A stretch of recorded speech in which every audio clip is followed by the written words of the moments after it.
The unbelievable season for FC Richmond continues with 2 games left, and they have a shot at winning the Premier League championship. The next game against Man City is huge because Man City is in first place. They're 4 points up. So winning or tying is a must if they want to hoist the trophy at the end. Normally, Ted would address the media, but he's not there because a special guest has arrived in town, his mother. He didn't know she was coming, and he's really uncomfortable when she shows up uninvited. But it's your mom, so you kind of have to entertain her. Because of this, Roy, Sam, and Jamie address the media. And for Roy and Sam, it's a normal press conference, but there's something going on with Jamie. He just is down on himself, which is weird because he just won the Premier League Player of the Month. But in his opinion, he didn't really deserve it. It's like that old confident Jamie Tart is nowhere to be found, and in its place is an insecure little boy. Now, while they were addressing the media, Colin, Isaac, and Will went searching for someone. Nate the Great. Nate has rebounded, if you want to call it that. He's gotten a job at the Taste of Athens with Jade. And they get wind of it, so they head over there. But not to mock their former coach. No, it's actually to ask if he wants to come back to the team. Nate's certainly interested in it, but he asks, so this was Ted's idea? And they say, no. We just wanted to make sure that you were open to coming back before we talk to Ted. And even though they tell him that the team wants him back, when Nate finds out that this wasn't Ted's idea, he says, no, I'm okay with being a waiter. After getting this no, they head to the pitch, and everybody meets Mama Lasso. Everybody quickly falls in love with Mama Lasso. She tells story after story regarding Ted.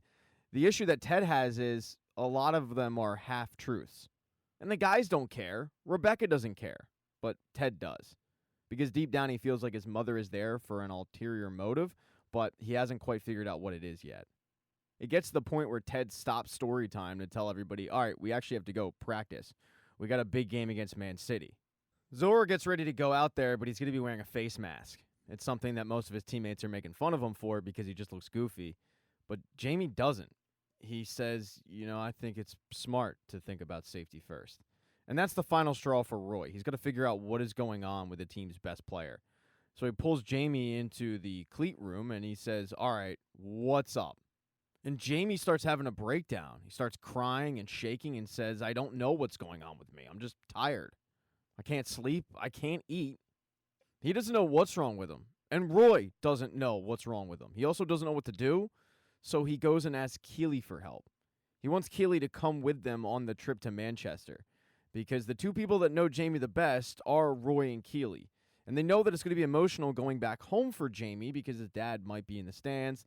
The last time they visited Manchester, it didn't go so well.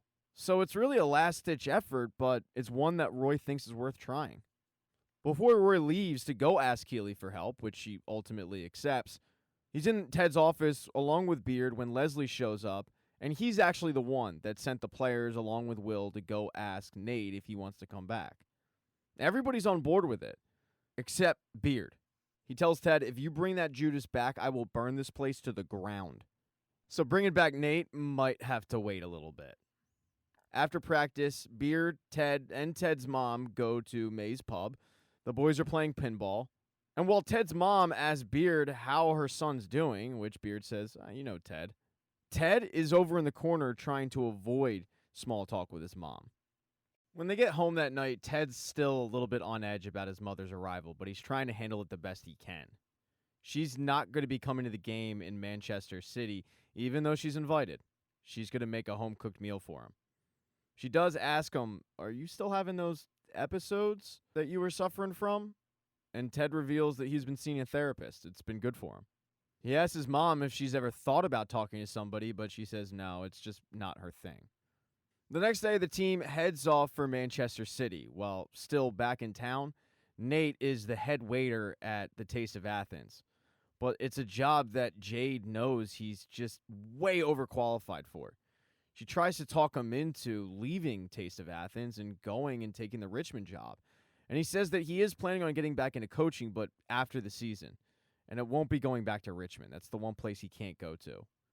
Deep down, he just doesn't want to face Ted. Later that night, though, the team has arrived in Manchester City. They're having a team bonding night by watching You've Got Mail. And Jamie's in the room, but he's not doing so hot, especially after Keely went to check on him, and she did more damage than good. She meant well, but she brought up his dad and how he might be cursing him out from the stands and what people are saying online, and it just backfired in her face. So once the movie ends and Jamie leaves, Keely and Roy tail him. They want to make sure he's not going to do anything stupid. Although they don't do a really good job of being inconspicuous because he catches on to them. And he takes them to where he was heading. It wasn't his dad's house or a bridge to jump off of. It was actually his mom's. His mom is remarried to a really nice guy, and she's super proud of her son. It's clear that the relationship between Jamie and his mom is the exact opposite of his relationship with his dad. They make the group some food. Jamie chats with his mom. And eventually they get to the real reason of why Jamie showed up. It's not just to make a house call. He asks his mom if she's heard from his dad, and she says, no, I haven't heard from that guy in years. He tells his mom that he feels like he's got impotence, but in his soul, and he can't figure out how to shake it. His mom, trying to make her son feel better, says, Jamie, your father is who he is, and he's never, ever going to change. And like it or not, you've ended up being who you are so that you can prove him wrong. And you are amazing. She starts crying and says, Jamie, when you came on for the England team, I bawled my eyes out. And yeah, your dad'll be in the stands tomorrow, drunk, rooting against you, and it won't matter because you don't have anything to prove to that guy. It's not like the old Jamie Tart is back, but at least having the support of one of his parents means the world to him, and it's going to help Jamie move on. While Jamie was talking to his mom, Roy and Keely got a tour of the house, which included Jamie's childhood home. Jamie's stepdad tells him that there were a lot of posters that came and went, but the one that always stayed on the wall was Roy Kent. The other poster, by the way, was of Keely Jones, which is ironic because they later hooked up. But while they have some alone time, Roy tells Keely, I don't want to be friends. Keely really doesn't have a chance to respond because the door opens up and it's Jamie. He's in a much better mood than when they arrived, but he's ready to go. And the two head off, saying goodbye to Jamie's mom, and they have to get ready the next day because it's match day, and it's a big one. When Jamie enters the pitch, he's still a little bit of a shell of himself. He starts looking around the stands for his dad, but he doesn't see him. He doesn't really have time to look around too long, though, because the game has to start. And Jamie plays brilliantly.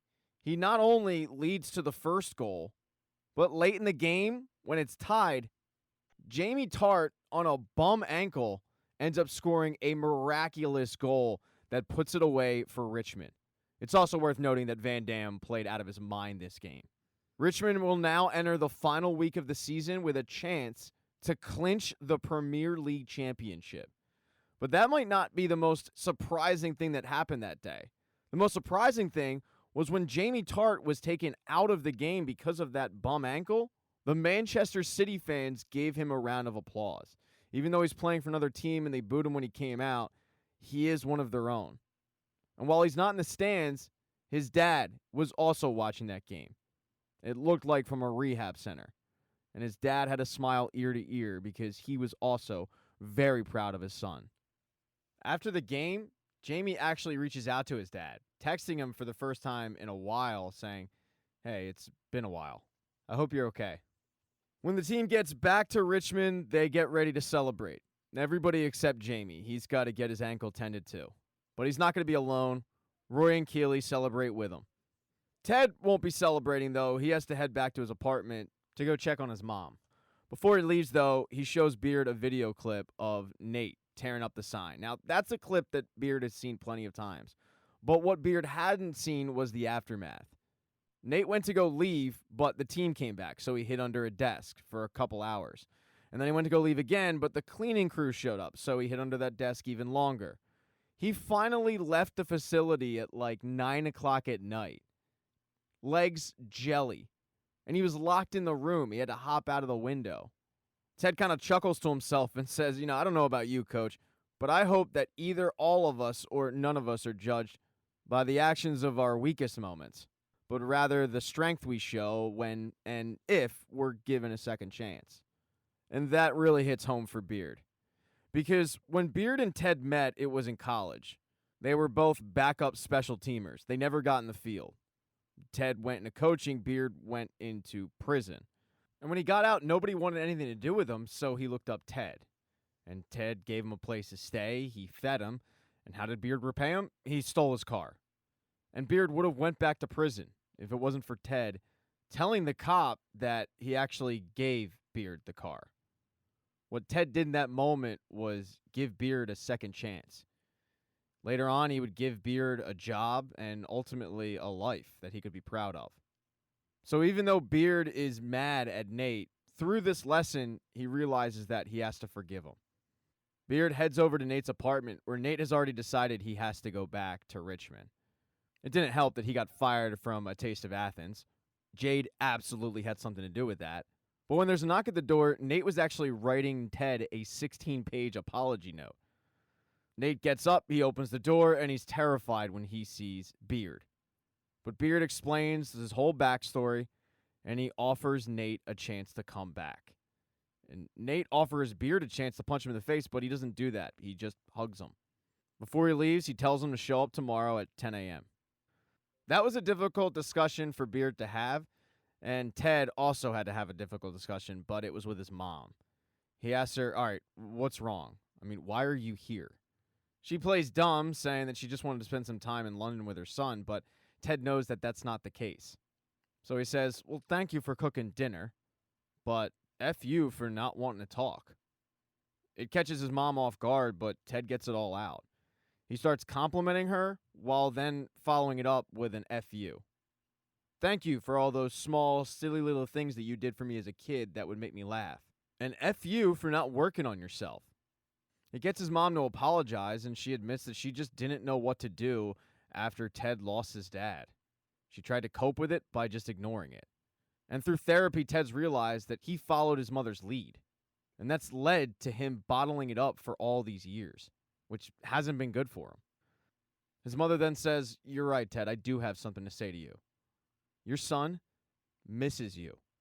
That is really difficult for Ted to hear because he knows. He starts crying and he tells his mom, I miss him too. It's just like I'm scared sometimes to get close to that little boy because I know he's going to leave. His mom walks over, gives him a hug, and tells him that being a parent isn't all about the wins. Sometimes you do win, but most of the time you just tie. When he wakes up the next day, his mother has left for the airport, but she did leave him sunflower seed bread, so there's that. He heads into the office where he meets with Rebecca. Rebecca, by the way, the night before had a very interesting night. She got a knock at the door, and it was Bex.